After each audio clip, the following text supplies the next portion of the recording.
that's been kicked in the nuts by fake news. Nobody knows what to believe. I don't know what I said. We need one maverick newsman to cut through all the noise and tell us what's really real.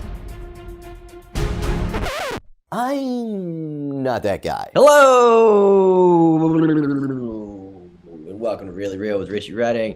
I'm Richie Redding. I do believe this is episode 10.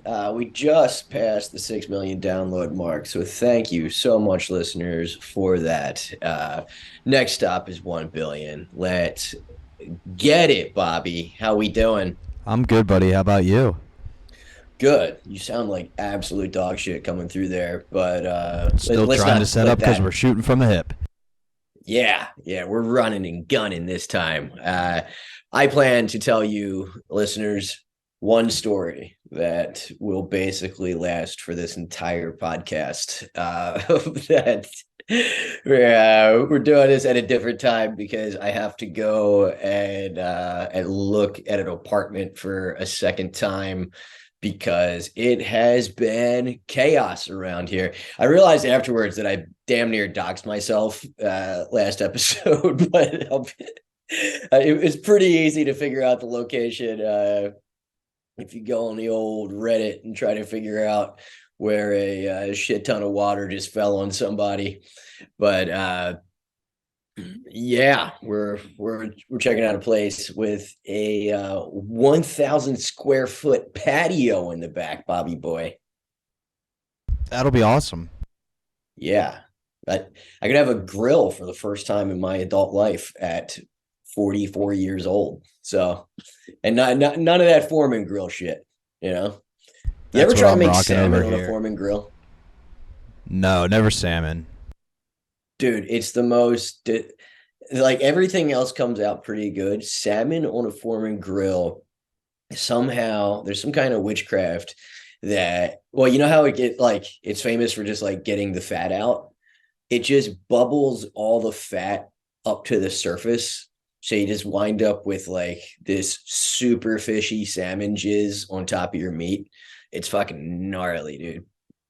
But there's neither here nor there. I do have to comment that it's been a very exciting 24 hours of flipping back and forth and watching CNN talk shit about Fox and Fox talk shit about CNN for both firing their anchors at the same time. I will say I didn't go back to watch, but I do think I called this, right? That the Don Lemon is saying that women are past their prime thing was going to be the end of Don Lemon. I did call that. You did. Okay. Yeah. I mean, he's the most unlikable man in America. It's been fucking amazing that dude got 17 years out of that gig.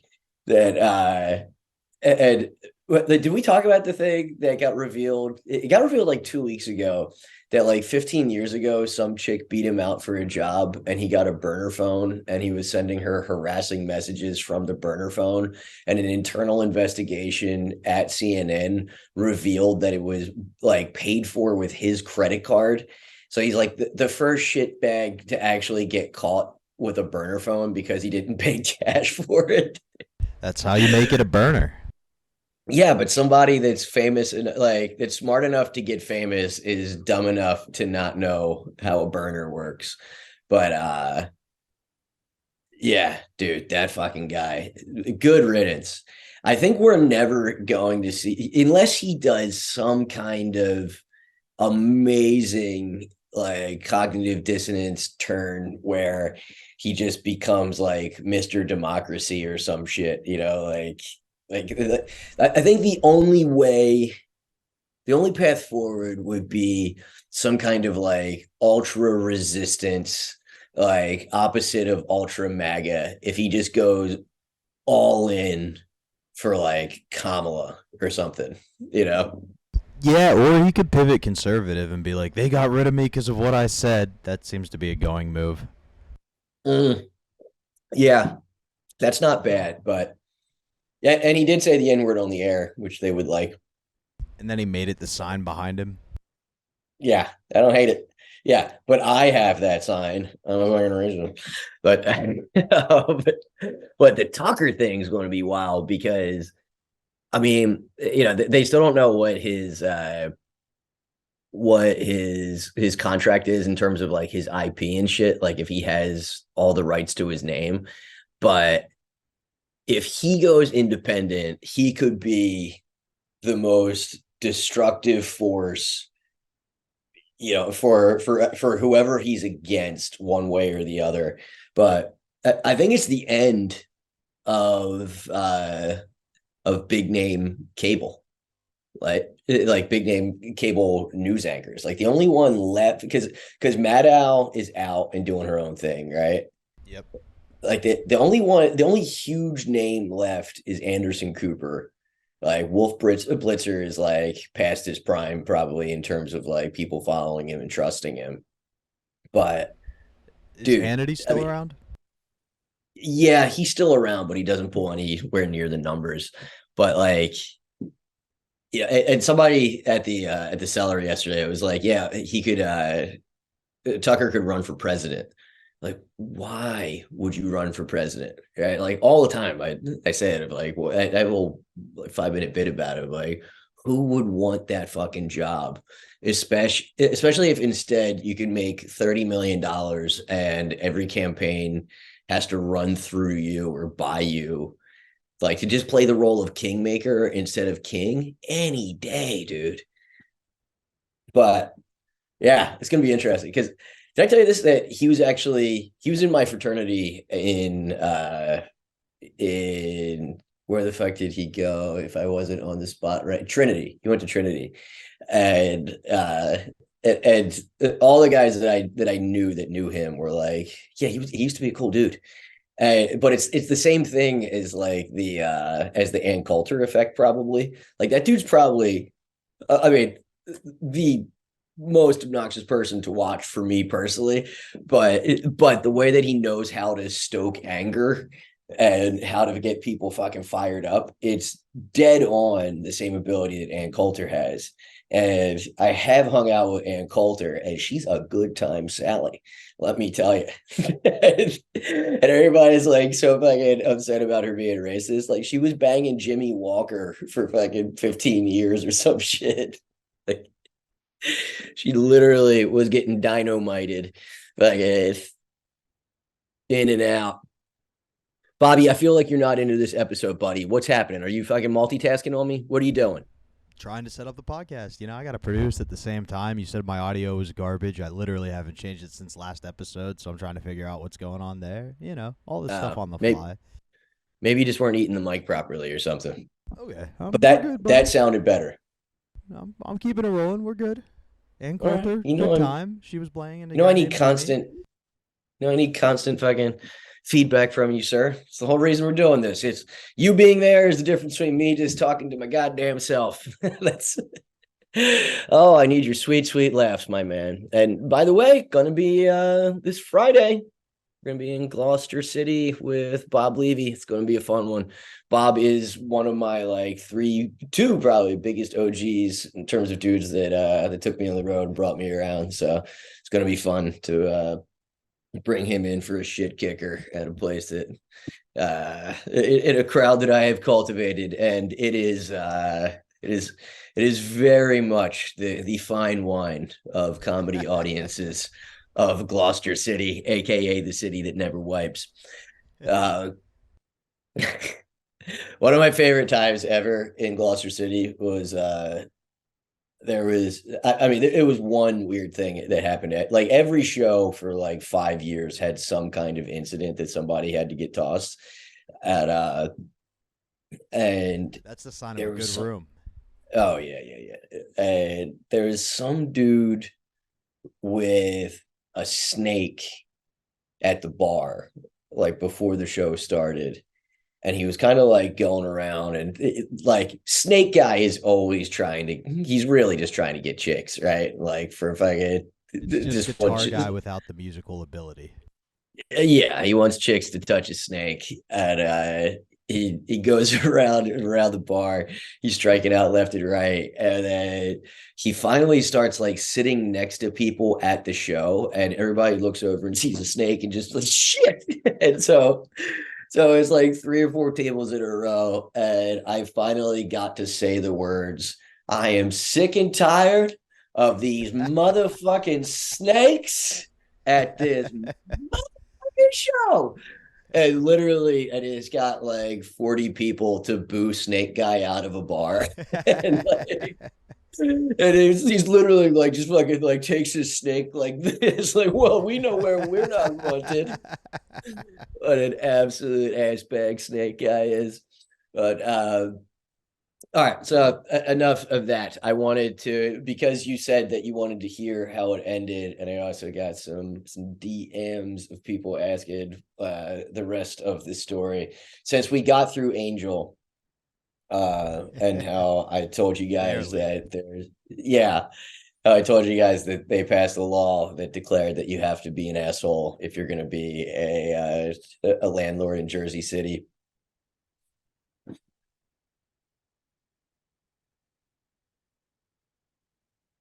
Bobby, you didn't ask me if I had started my lab yet. Oh, no. No, it's fine. We're still going to have audio coming off the camera, but it's not going to be as good as it is from right now. Starting here. Yeah, everybody, enjoy better audio as of around 11 minutes. But so you were saying every landlord is an asshole. Every landlord has to be an asshole. And another point you brought up, anybody named Angel you've met that's a guy, also an asshole. Also ties into this exact story. Twice, actually. So yeah, my buddy, while the Angel thing is like, has hit a peak, my buddy was like, that I just met really like a couple months before, where he was like a South Jersey dude. He was a cool guy. And he's like, yeah, man, my roommate told me that he was moving out like 3 months ago, and I totally forgot to do anything about it. So like, if you want to move in, the place is yours, and I'll split it like 60-40 because like I need a roommate so bad. It's like, bet. Yeah. That's a deal. And I'm at peak despising Angel, right? Like I'm in an abusive relationship. I am every bit a battered woman at this point. So, well, if you just cleaned up your messes in the kitchen. Yeah, right. So I'm just looking for shelter, right? And I go by Johnny's place, and it's like, all right, there's walls, there's a floor, there's a roof. I'll take it. And don't realize until I move in. And at this point in my life, what was I? I was like, probably like 31, and I had exactly one pickup truck worth of belongings. That was, my life could definitely fit into the back of a Toyota Tundra. and we get there, and once I'm there to actually move in, it was like, oh, this place is fucked up. What's this long ass cord running from the kitchen into my room? It's like, oh yeah, we're running all the electric from there because the fuse box or whatever is like, that's janky. And it's like, oh, why do you have 2 refrigerators? He's like, oh, that's the good refrigerator. Don't open that one. Like, okay. It's like something just died inside of that refrigerator, and they never fucking opened it again. But the real sign that this place was a shit box was that while he's helping me move in, I've got the the Total Gym fucking pull-up bar that goes in on the door jamb. Of course. And he's like, dude, you think this thing will hold my weight? I'm like, dude, you're like 180. Yeah. And he does a pull up, and as he pulls up, the entire door frame just fucking comes out, like the frame of the door And it's just all exposed sheetrock, and it's like not tied into anything. It was just a door jamb inside of drywall, but he just falls straight back, like look, gets up all stunned, looking dumb and shit. But so that was like night one when I moved in, and the next morning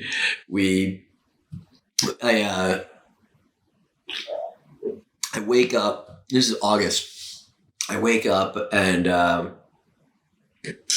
put two, like the TV is on. You know, like I woke up, like put SportsCenter on or whatever.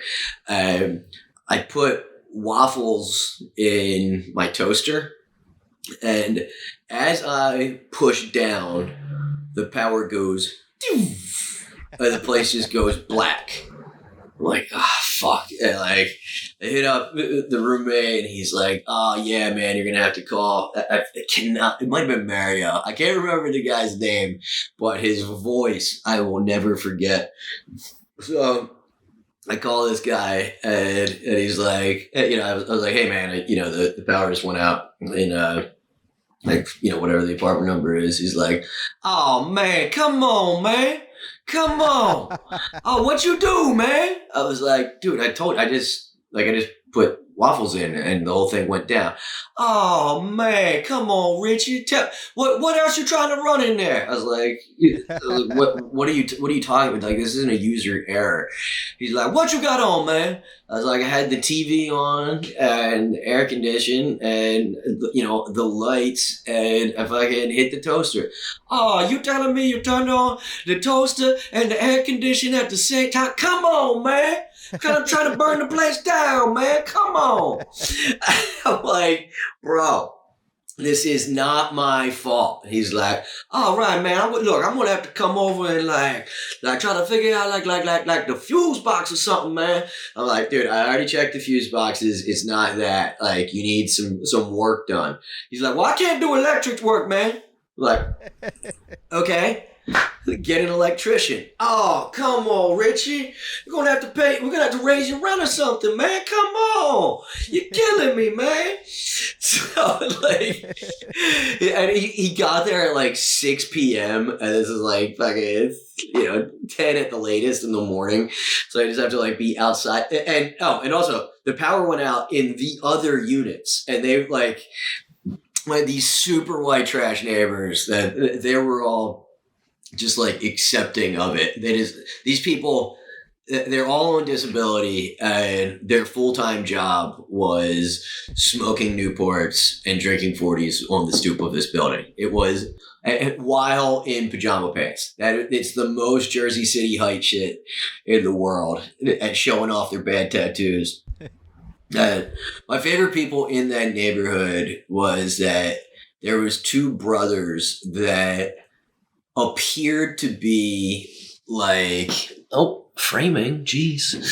There's two brothers that appeared to be about like 3 years apart on the heroin downslide. Right? And like, the one of them you could tell used to be an athlete, but he was like he was the dude from, what was the Marky Mark movie, The Fighter or The Boxer? The Fighter. The role that Christian Bale played, dude's a fucking ringer for him. He's always just shuffling around, fucking pulling one scam after another. But the other one is so much further down the fucking scale that he's pretty much just like leaned against a car constantly.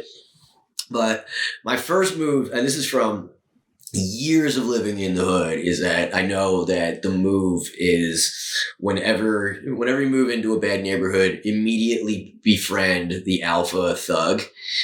Right? And one of them lived in the building. I think his name was Tommy. He's this fucking big white trash fucking Polish dude. And like a week into living there or something, I'm trying to get out to go to a show, and directly in front of my car is the brother that's that's all the way eaten up, right? No. and like I'm boxed in by a person, and he's fucking, he's doing the lean, and I hit I like beep, like softly hit the horn a couple times, nothing happens, and I look over at this dude Tommy, like give him the what the fuck, and Tommy gets up off the street with the 40, like literally just pants sagging out into the street, grabs his dick, fucking, hey yo, bag of bones, fuck out the street, and dude like looks up and fucking like saunters off, but apparently that was his hood name, bag of bones. Like, he didn't respond to a horn, but he responded to the name Bag of Bones. I would bet my dick that guy's not alive today.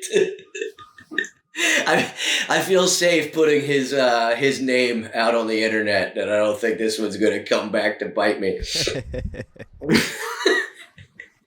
That would be the craziest YouTube comment. From the username Bag of Bones. Surprise, motherfucker's still alive. Yeah. I'll have you know I'm thriving, sir. I went vegan. I'm still on all the heroin, but changed up my diet. But so that place was immediately untenable. And it's just immediately like, dude, what did I get myself into? And I'm talking to Johnny, like, dude, this place is a shithole. How did you not realize this? It's like, yeah, I guess it's kind of fucked up. Because he was also like getting sober at the time. And we're walking to the store one day, and the next apartment over, there's like new construction signs and shit like that. We kind of like poke our heads in, and somebody's in there. And Johnny's like, should we see how much it is? It's like, sure. And the rent at the first place, I mean, it was crazy cheap. It was like, I think it was $1,100 a month. And like Johnny paid $600, and I paid $500 for a 2-bedroom. But it was fucked. That place was legitimately fucked up. And we go, so we pop our heads in, and we like ask the guy like when it's going to be ready, and he says end of October, or no, I think he said mid-October, and we asked him how much, and he was like $1,400. So we're like, wait a second, like we can move into new construction, like central air, just like everything that for us, a palace at this time compared to this absolute shit box we're in for $300 more a month. But also your boy is broke at this time. And it was like that extra $150 was like, it's like, that's a lot of spots at LOL to fucking make up that's a month's salary at LOL.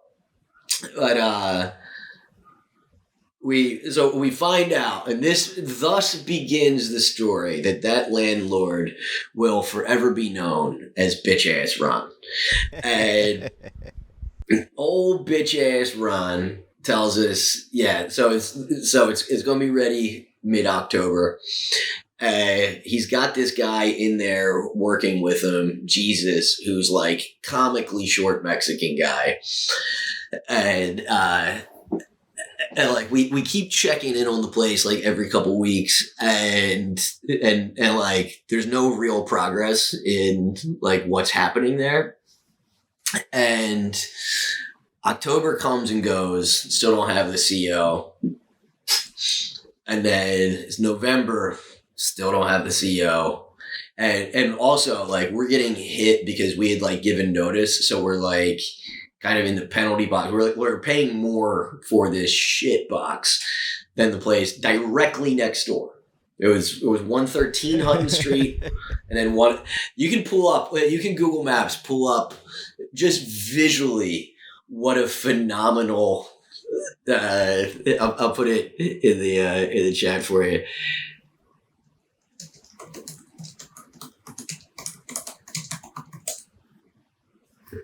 just at first glance, what a enormous life upgrade we think this place is going to be. So mid-December comes around. I'm sorry, mid-November comes around. Still don't have the okay to get in.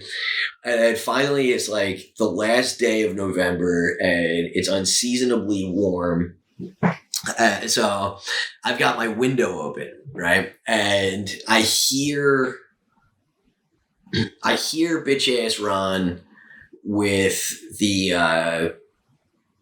with an inspector, and they come out of the place, and Ron's like, "Come on, man, that's going to cost me so much fucking money. There's not a chance. I can't get this done. I got people waiting to move in. That's going to set me back months. Come on, man. There's something I can right." He says, and that was one of the things about it, was that whenever he was lying, he started stuttering like crazy, and there's some very low talk, and then I see them. Okay, so the one on the right, that gray joint on the right, that's 113 Hutton Street. And then look at the one next to it. To the right in the middle there, the red brick one. Massive fucking upgrade. Right? Still available if you want to rent it. I looked it up. It's now like $2,800, but you might think twice. Oh, wait. Where's my white trash neighbor? Where's my girl? Dude, always there. And actually her face is blurry in real life. So that's their cigarette bucket that they've got out there. Fucking disgusting. Just slime.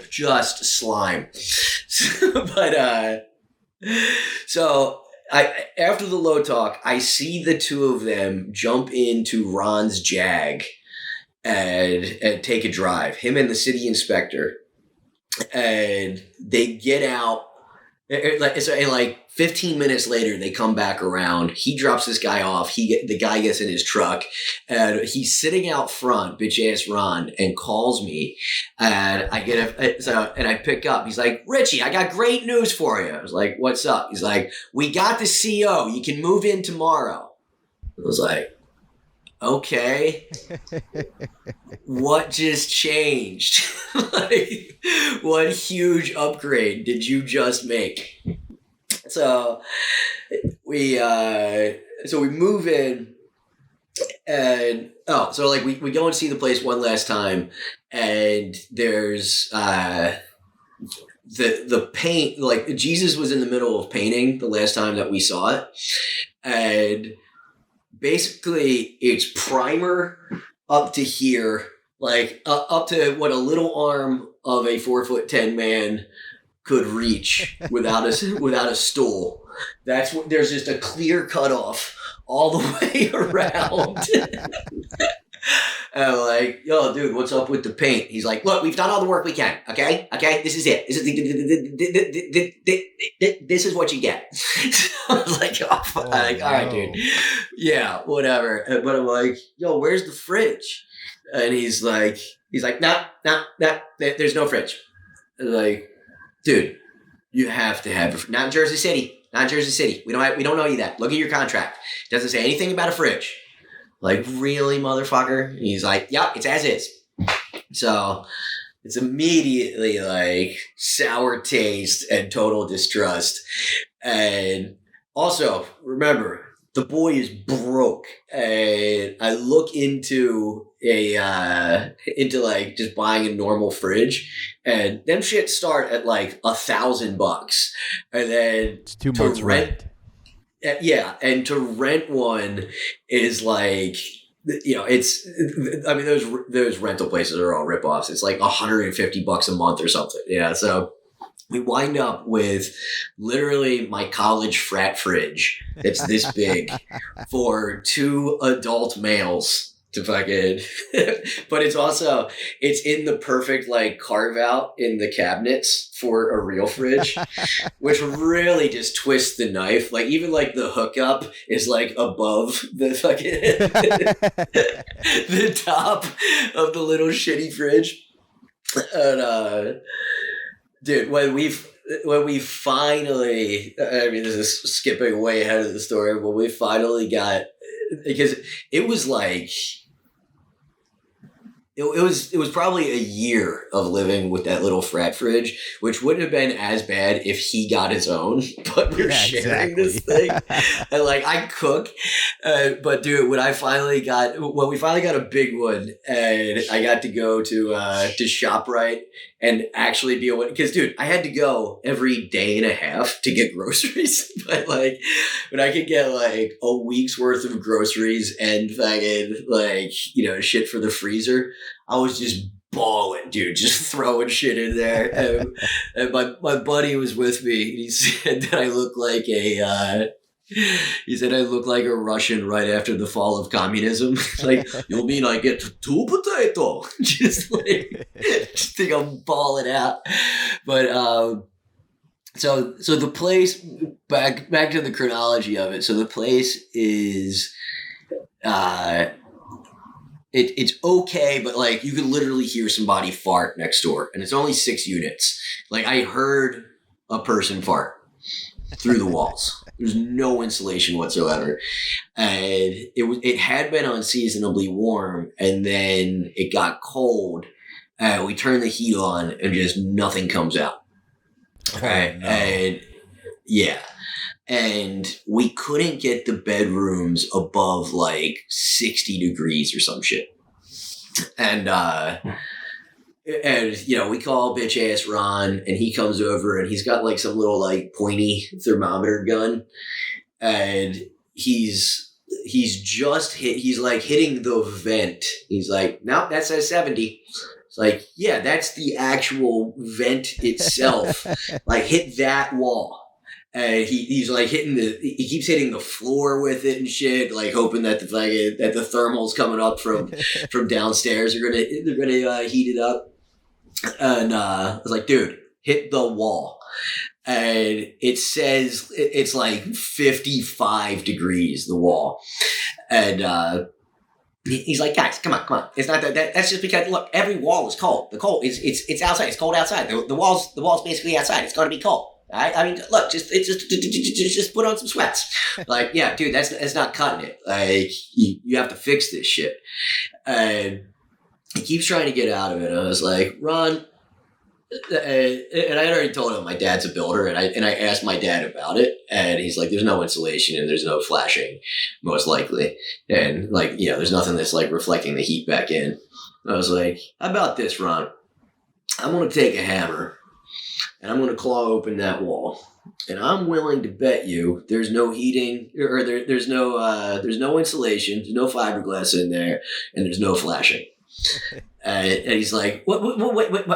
You think this is back in the day in Jersey City where you can just give a guy $1,700 and he's going to look the other way? Huh? No, I got fucking inspections here. Like, and I'm not sure if that was the exact number, but he gave such a specific number that it was like, super weird fucking number selection, man. Like, it's really, you've just raised more questions than you have given answers. So we go around and around, and finally it ends up with, he's going to give us, he's like, get space heaters, run the space heaters, and whatever the difference is, I'll take it off the rent. So it's like, all right, not ideal, but okay. And it's still not the same. But like, we have to have like 2 space heaters in each bedroom in the winter. And then after like a year of that, or it might have even been 2 years, it was way too long of that. And there was all this other shit. So like, there was 2 girls, there was 2 single girls, and he would just key into their apartment with no knock, no warning. And like, one time, caught them in a bra or something like that. But he would do it all the time. And like, these girls were like, can we call the cops? Like, this is fucking crazy. It was like, yeah, go for it. I don't give a fuck.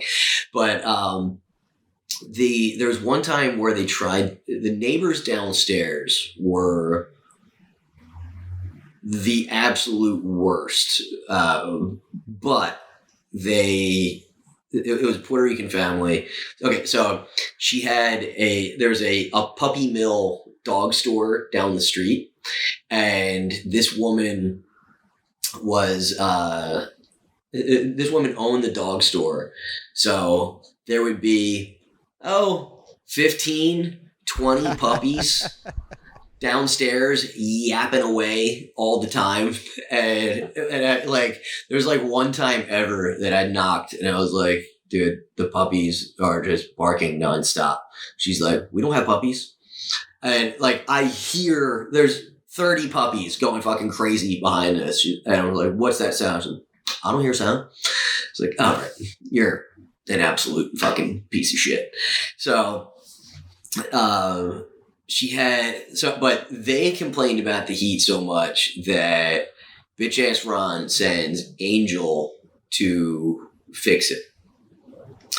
And he ran, all he did was he just like ran a tube from the thing. He like ran an exhaust tube out to the front door and like put another pole coming out of this thing. And another pipe coming out of it in the same units. And the family sitting there watching TV, they literally had like a bird, and they're all like getting woozy and shit. And she looks over, and she's pregnant too. She looks over, and the bird had keeled over. And she gets everybody out of there. They open the windows and shit. So, Jesus apparently damn near carbon monoxide poisoned to death this whole fucking family. And it's something to do with like the length of the return and the length of the fucking main vent or whatever. But it was like, anybody that knows anything about HVAC was like, yeah, you can't do that. Right? And it's just some fucking guy he found at Home Depot 10 years ago, and he's been employing him full time under the table ever since. So the pipe was only as high as he could reach. Yeah, it's a little 410, little gator arms. So after too long, like I said, we finally decide. I was like, all right, and it was like it was a very cold winter, and these things just aren't cutting it anymore. The space heaters. So I look into it and I find out, because like I had to withhold rent in Philly before, but it was you would put it into an escrow account and like send them proof of escrow every time. Like, this needs to be fixed. Here's the escrow check, or the account. But Jersey City, they're like, no, you just don't pay it. But like, send them a registered letter saying that you're not paying it and why. You don't have to start an account of any kind. Just don't pay it. But since you don't have heat, keep getting the heat inspector out, and like every week call the heat inspector, and they'll register it, right? So such begins my case of the century against bitch ass Ron and company. So every week they're coming out there, right? And Ron keeps checking in. He's like, guys, you got to pay me something. You got to pay me something. I can't do it if you don't give me the money. Okay. I need the money. And it's just like, no, just fix it. And then you'll get all your money. It's fine. So this goes on for a long time. And then, next thing you know, it's summer. And he's like, guys, that was over the heat. Okay. You can't not pay me. You might not have the best air condition, but you can't not pay me in the summer for the heat. You don't need heat in the summer. And I was like, well, I was advised otherwise by the city of Jersey City. So not paying. So we just keep not paying the rent. Right? And Johnny, my roommate, starts getting nervous. And he's like, dude, like, I'm not putting money away, just so you know. And it's like, oh, no, dude. It's like, we're riding this thing into the fucking ground. We'll just leave if we have to, right? Like, at this point, that's what the game turns into. So I somehow get a letter that's addressed to bitch ass Ron in my that's in my mailbox. And for the sake of this story, let's say it was already opened. Gotcha. And so it's from the sheriff's department, and it says that that Ron's I think it was 4 apartments were going to be sent to auction sale if he didn't make a tax payment of some huge amount. It was like, it was like a $200,000 tax payment. Ooh. And if not, then he was going to lose like $2 million worth of properties. So I called Papa Redding and was like, what does this mean? He's like, it means you're not paying this guy another cent and you can lock the doors or change the locks on the door because he's going to start getting desperate. And it's like, okay, no problem. So he keeps coming around more and more frequently, and we had to make it until I think it was like February or January, February, but it's like mid-November, and he keeps coming around all the time asking for like where the like that if we give him the money he'll start tomorrow. And he's like getting super fucking cagey and desperate, and he's like, look, give me $1,000. I'll start with $1,000. I was like, Ron, you're trespassing. I've asked you to leave. You have to leave. And he's like, $500. Look, $500. I'm going to start. I was like, all right, cool. I'll write you a check for $500. But what hotel are we staying at? He's like, what? Huh? I was like, dude, do you know how big of a deal it's going to be to completely rip out all the vents in here and redo this whole fucking thing?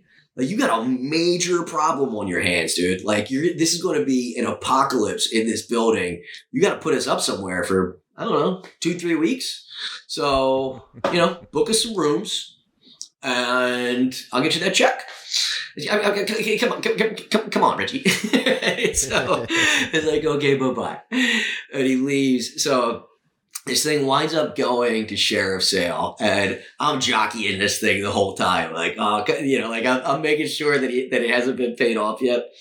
It goes back to the bank. The bank takes possession of it, and I find that out like the day of the sheriff's sale.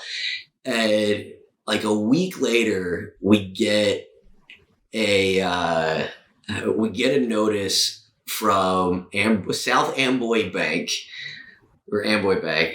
saying, the property has changed hands, blah, blah, blah. Make your checks payable to Amboy Bank from now on. For the sake of continuity, we're pleased to announce that we have retained the management services of bitch ass Ron. Like, what the fuck? And like, everybody gets these letters at the same day, and people start freaking out. And mind you, literally everybody else in the building at some point just stopped paying their rent, but they weren't doing the registered checks. Or the registered letters. They weren't doing, the heat inspector, all this shit. I got a binder like this. Like, I'm geared up, ready for this fucking case. And so all these people, there's this meeting out in the hallway, and it's like, yo, I'm calling them tomorrow, being like, yo, fuck this shit. And all these different people and this one girl showed me this letter, and it was just like barely legible. And at this point, I was like, how about I write a letter and we all sign it? How's that? On behalf of everybody. And I point out the illegal entries. I point out the fact that, they almost killed the pregnant family downstairs with carbon monoxide. All these things I rattle off. And at first it's cool, but then they said that they had a meeting with him, and that they were the bank said they had a meeting with bitch ass Ron, and that they're going to discuss these matters. And that's when he told them that all this rent was owed. So they pushed back and start playing hardball, right? And I had been in touch and like had a couple of friendly conversations with this guy who was the VP of Amboy Bank, and told him what a nightmare it was. And then he gets on the phone and he's like, well, we heard your side of the story, but Ron's side of the story is that you guys owe about $18,000 in rent. And, we're going to need that money. And I was like, oh, wait, you think I'm going to pay you the money that I didn't owe to Ron? How's that work? And he's like, well, look, you could be facing eviction if you don't get us that money. And I got the guy on the phone. I was like, all right, let me ask you something. How much money did Ron owe you? Or did Ron owe in taxes? And he's like, I'm not at liberty to say that. It was like $200,000. You owe $200,000. So do you think if I paid bitch ass Ron, and I actually always refer to him as bitch ass Ron to this guy. Like, you think if I paid bitch ass Ron those $18,000 that he would have paid his taxes or you? And do you think there's a chance in hell he would have actually fixed my heat? And he's like, I can't speak to that. I was like, no, the answer is no, absolutely not. And he's like, all right, well, you got to pay. That's bottom line. So he basically gets off the phone with me, and then he sends me, and I was like, well, I'm not paying. No, this is what it was. I was like, I'm not paying unless my fucking heat is fixed. Like it's an absolute hard no. I know I'm in my rights here. So he sends an email saying that as of whatever date, the heat is going to be fixed by the construction company Bitch Ass Ron Incorporated, whatever it was. and I sent him an email back, and I said that the email was something along the lines of, I want you to pay very close attention to this because your decision here is going to have major legal repercussions. I need you in writing right now to tell me that you're okay with Jesus, the guy that almost killed a family with carbon monoxide, is who you are hiring to do this heating and ductwork. and the guy never gets back to that, but he sends somebody, they're trying to sell this building still. And I get a knock on the door, and it's this young guy, and I show him around. I happen to have these like cards that I used to have with my social media on them. And it was like that, right? And it said, who the fuck is Richie Redding? And it had my stuff on it. And this guy sees that, the young dude, and he's like, oh, you do comedy? I was like, yeah. He's like, I got a friend that's a comic. You might know him. And whenever somebody says that, it's always like, yeah, whatever, motherfucker. He's like, you know Andrew Schultz? I was like, yeah, Andrew Schultz.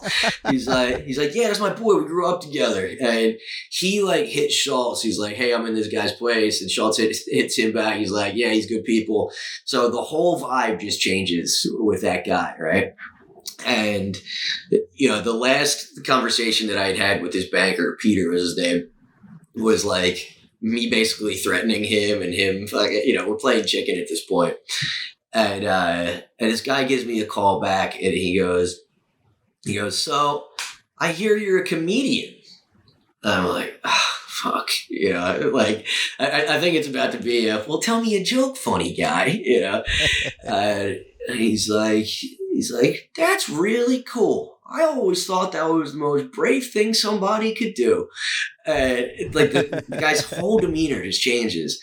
And he's like, I went to a show at the comedy club. There's a comedy club in Princeton. What is the name of it? I was like, Catch a Rising Star. And he's like, yeah, we saw we saw the girl from Imus. She wasn't very good, but man, the guy before her was just awesome. Just awesome. And I was like a month ago? He's like, yeah. I was like, that was me. He goes, no way. I was like, dude, look at that picture. Look at the face between the fucking hands. He goes, holy shit, that is you were so fucking funny. Oh, fuck, man, you were so funny. Guy drops 3 like great F-bombs and it gets to the point I'm like, look, dude, I am not trying to screw anybody here. If I spent that money, you weren't going to get it. Nobody was going to get it. The heat was still going to be fucked up. The whole building was going to be fucked up. Still, all I want is a place to live that has heat. So, like, I'll pay you rent as soon as the heat is fixed. And the people above me had already moved. And I was like, how about this? Just fix the heat upstairs and I'll move into that unit and it won't and I'll start paying you rent immediately. He's like, you know what? You got a deal. And I was like, thank God. And I was like, and between us, you're not going to go with bitch ass Ron as the guy, right? He's like, oh God, no. He goes, when I saw that email, I was like, oh fuck no, I'm not signing this thing.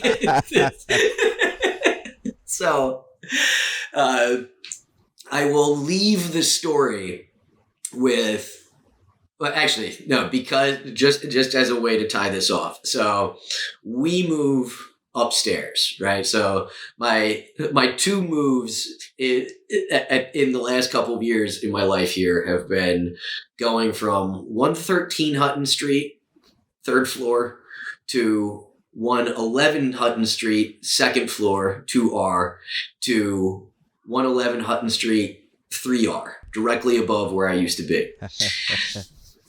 And so the people that move in are, this is where guys named Angel come in, right?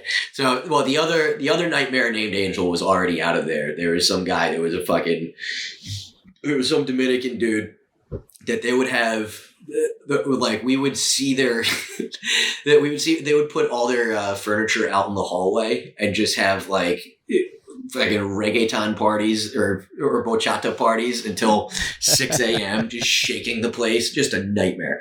But this other dude named Angel moves in and he's a scrappy looking Puerto Rican dude and he's got and he's there with his girlfriend and he has,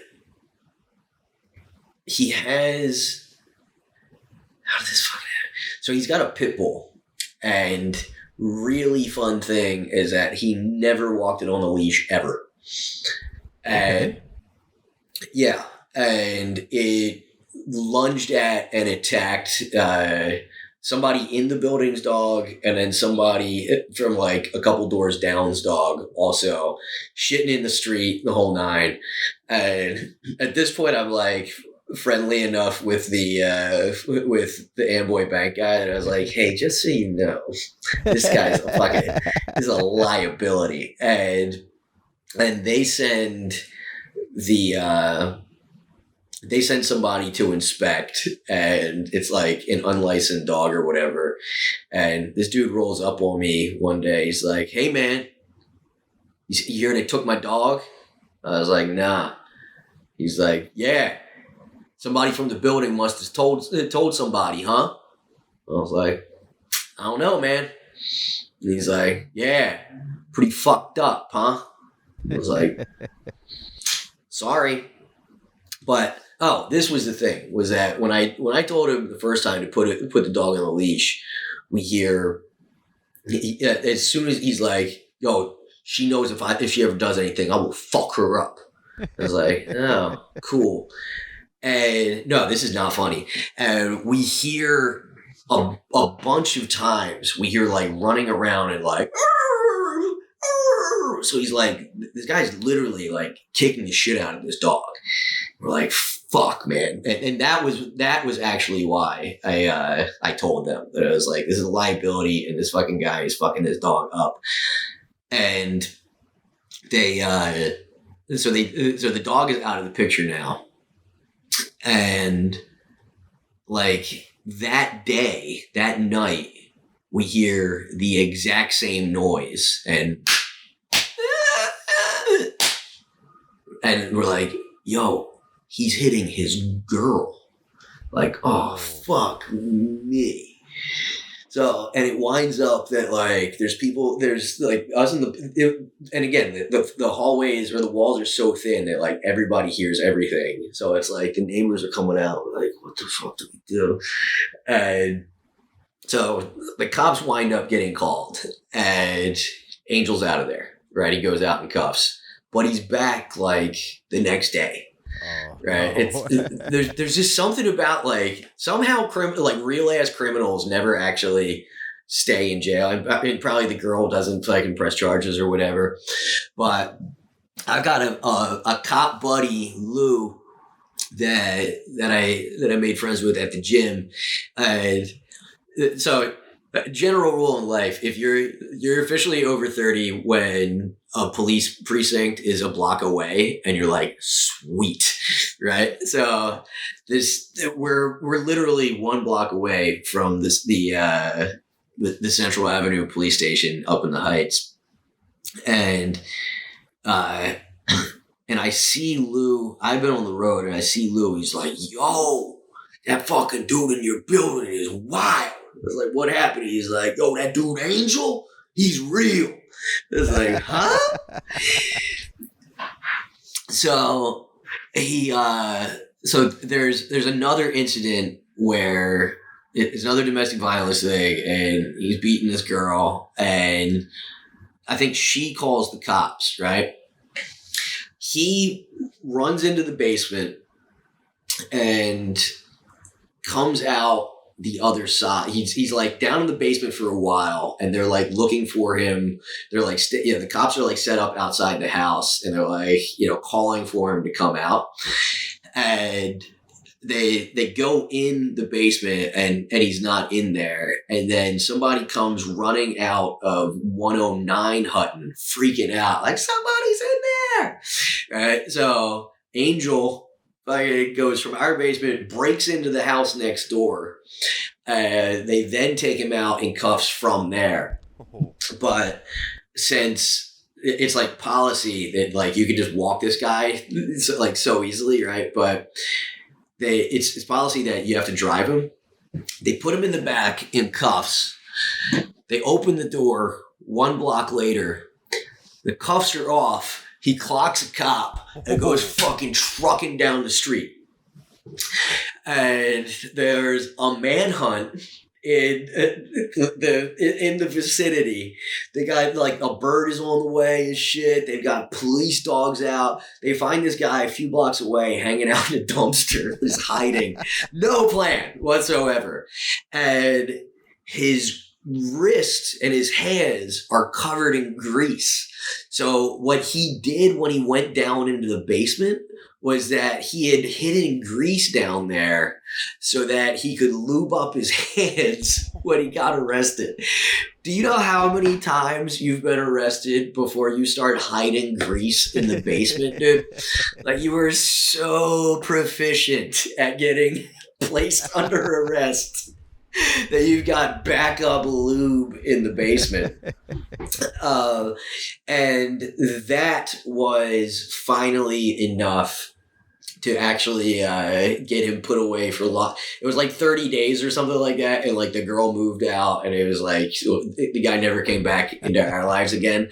But that is also a perfect stopping point because Bobby, the Ballad of Bitch Ass Ron is over. Well, we've got a whole other episode about Schuster Management coming your way. This story is not over, and I have not paid rent yet. God damn it.